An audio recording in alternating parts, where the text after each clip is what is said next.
ଯେ ଜଗତେ ତୁମ୍ଭ ତନୁ ହେଉଛି ପାଳିତ, ଯେ ଜଗତେ ତୁମ୍ଭ ତନୁ ହେଉଛି ପାଳିତ।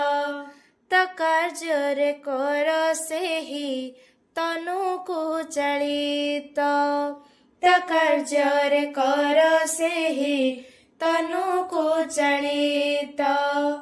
ଜଗତରେ ଦାତା ହୋଇ କର ବିତରଣ, ଜଗତରେ ଦାତା ହୋଇ କର ବିତରଣ।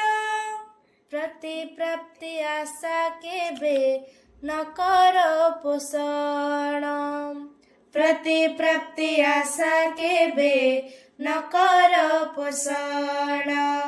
ଶ୍ରୀ ଶ୍ରୀ ଜୟପାଲ ଆଚାର୍ଯ୍ୟ।